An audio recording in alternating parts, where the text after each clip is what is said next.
Hello everybody and welcome to the United Stand. I am here with Ricky to preview the game that is kicking off tonight at the Real Arena. It is Sociedad versus Manchester United, and Manchester United, in order to top the group, have to win tonight's game by 2 goals at least as the advantage because of the head-to-head at the top of the group. And in the last few meetings against Sociedad, it's been quite even. There's been 2 draws, 2 Manchester United wins and 1 Real Sociedad win. So it's going to be interesting. There seems to be a team that we kind of struggle to score goals against, and that is going to be a problem if we want to win the group by getting that 2-goal advantage. But we're here to break it down, and I'm here to preview the game with the one and only Ricky in Spain. How are you feeling? Very well, Beth. Bit of a sore head, yeah. A few drinks last night. Had a good night out. It was good. Yeah, everyone will have seen mine and Ricky's pictures on Twitter and Instagram. We got a little bit, I'd say, merry together, didn't we? A little bit merry, and it was a good night. But hopefully, same again tonight, Ricky, and we'll be celebrating a Manchester United win. And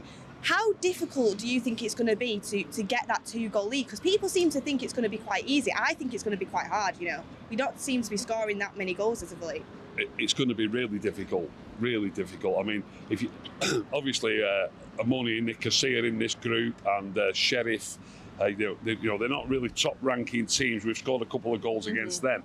But if you look at Premier League teams, and if these were in England, these would be a Premier League team. They might not be in the top 10, but they'd probably be a Premier League team. You know, they're a proper decent team.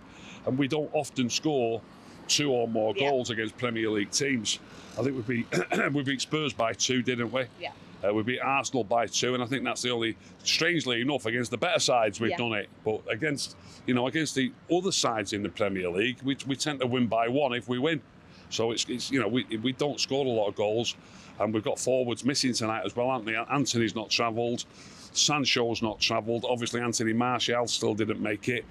I hope he gets a game before the World Cup starts, by the way. But we're short up front as well. We're short. Sometimes that can work in a manager's favour. I might be clutching at straws a little bit, but it makes the manager's job a little bit easier. He hasn't got to choose between so many players, and he's also not under pressure to make substitutions because he's got players on the bench that he feels might change the game. Sometimes that can work in your favour. As well, I think it's a good opportunity for a player's going to come in today that wouldn't have probably started this game. Maybe it'll be Alanga, maybe it'll be Bruno on the right and Donny or Fred will come in the middle. Maybe it could be Garnacho, I doubt it, but it could be. And it's a chance for that player tonight, if they do have a good game, really kind of get themselves in the manager's plans going forward, because it's going to be a long season. It's going to be hopefully a good season for Manchester United. We're going to have to rotate, and hopefully it gives one of the players a chance to turn up, because there is players there that can do the job, but obviously scoring the 2 goals is going to be difficult. Anthony's got a leg injury, Sancho's ill, always seems to be ill for some reason. I don't know, maybe there's something going round. And obviously Martial still isn't back fit. But I wanted to kind of talk about the position on the right, that we don't know who's going to occupy that position now Anthony's out. We've seen Garnacho come in for the game against Sheriff. He played on the left, of course. Rashford was benched. We've seen Alanga play there against West Ham. We've also seen Bruno being pushed out to the right quite a few times. And I was actually watching Mark's video last night after the press conference, and we had an interesting conversation about this last night. And Mark said he'd rather play Bruno on the right and put another midfielder in than play Alanga on that right.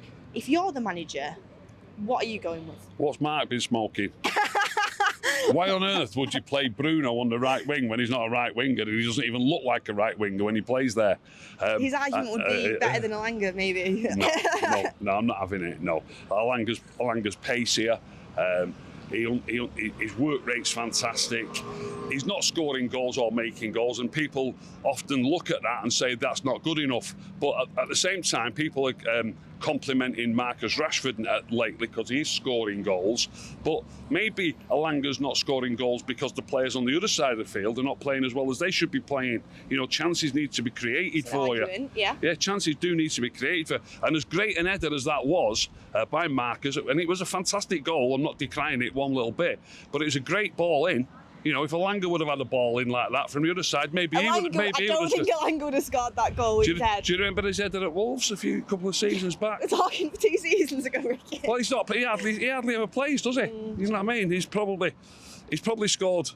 Well, he scored 2 headers. He scored an header at Brentford. I know it was a different kind of header where he had to climb above the keeper and just nod it in. But he can score headers. I definitely think Alanga does have his advantages. Like you say, his paciness, and he has scored crucial goals for us, like that one in Atletico, where that kind of got us into that game and into the title. Unluckily, it didn't kind of go through in the next leg. We got knocked out.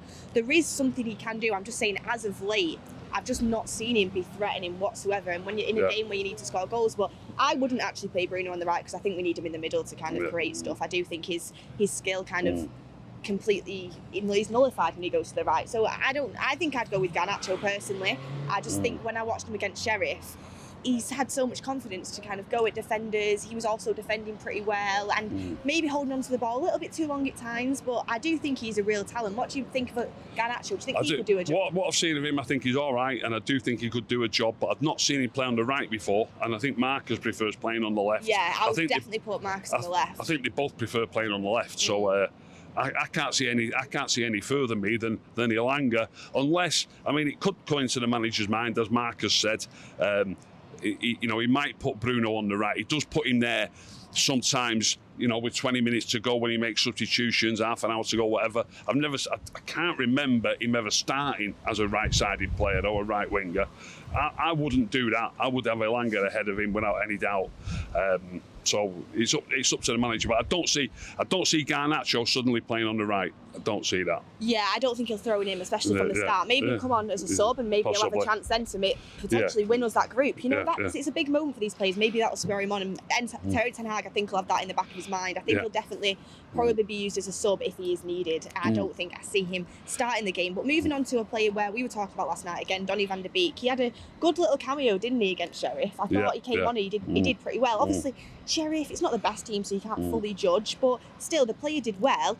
Not really had much game time, arguably down to injury a lot of the time, but also Eric Ten Hag brought in Fred and McTominay before him last game, so maybe he's at the bottom of the pile, but I do think this could be a game for Donny van der Beek.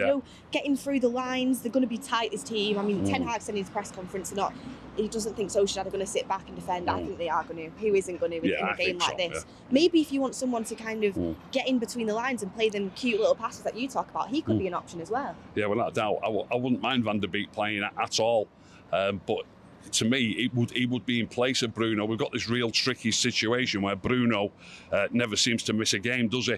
And I think if these do sit back, which I think they will sit back, they only need to draw. They can even afford to lose 1-0. Yeah. You know what I mean? So I can see him sitting back, and you need somebody who can play them cute little passes, just getting the wingers in behind or the fullbacks in behind. And I think Van der Beek can do that more so than I think Bruno would do that. Bruno's more looking for balls into people who are actually going into the box to score and the difficult balls to play. We need to play more simple football, try and get the fullbacks behind or try and get the wingers behind and get the ball across the face of the goal. And I think Donny van der Beek is that type of player.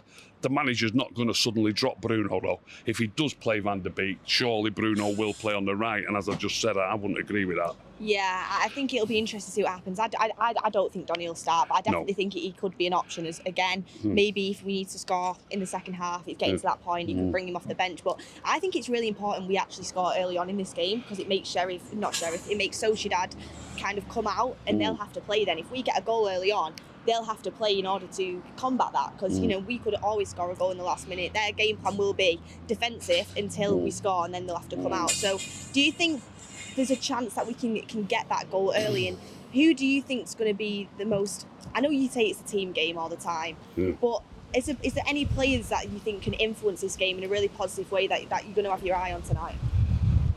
Casemiro's passing. He's, I like players who pass good, accurate passes into the strikers.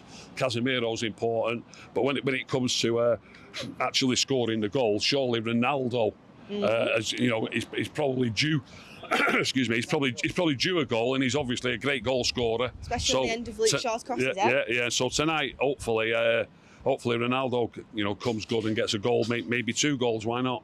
Yeah, I definitely think Ronaldo is a shout, and I think again a brilliant game for him if he scores tonight. Kind of, I wouldn't say shuts everyone up because he hasn't been playing as well as he's been playing. There's nothing you can say to kind of combat that, but it maybe will give Eric Ten Hag again another thing to think about. He likes to play Rashford down the middle all the time. I think he's kind of forced his hand in the injuries into playing Ronaldo up front tonight. I think it would have been Rashford if he had a choice from the whole squad. So it'll be interesting to see how Ronaldo does. But I think in a game against Sociedad where they are going to be sat back, a Ronaldo header a proper number 9 kind of poacher's goal is something that we could really, really need. So I do think, especially with Ronaldo and Rashford, they seem to be playing quite well together. Rashford's pace helps Ronaldo out a lot, with the pressing and getting in behind. It gives them, I think both of them being there gives each other more space. So you never know, Marcus might end up getting a goal. I think as long as the team plays well, it's got to be, that's the most important thing. The team has to play well. But moving on to the kind of final result, score predictions tonight, Ricky. How confident are you and what score do you see happening? I can see us winning 1-0. Oh, I can see, I can see them sitting back. You said just before that maybe they'll come out if we score early. I'm not so sure that they will. Plenty of teams in the history of football have sat back for a 0-0 draw, so they can afford to sit back even still when it's 1-0. So I think it's going to be really hard it's going to be hard scoring any goals. So getting 2, I think it's going to be tough. I can see us pushing them back throughout the game and maybe nicking 1 goal. I'll predict a 1-0 win for United. It's not the end of the world. As much as obviously the manager's desperate to win by 2, he wants to try and not have those 2 games. As a fan, it's not imperative in my mind that we win by. I'd love us to win by 2, of course I would. Anyway, but then you've got to beat somebody. If you don't win by 2. We could end up with a real tough game, a Champions League team in the next round. But at the end of the day, if that's the way it is, we've just got to try and get through that game. Yeah, I think at the end of the day, you are going to have to beat everyone if you want to win the competition, which is what the manager will want, what the team wants, what we want. But also, with the amount of games that are coming and the lack of squad depth we have, it's really important we do win this game by 2 goals. And I'm going to go with 3-1, actually. I think Sociedad might score. I mean, remember, we don't have Varane. Maguire did decent last game, but nothing to write home about. I'm not sure about that. And this team, as you said, a pretty good team. Spanish sides we usually seem to struggle against, but hopefully we get a good last-minute winner that we can celebrate. But look, Ricky, thank you for being here. No problem. Let's hope United get the win tonight. Let's hope so.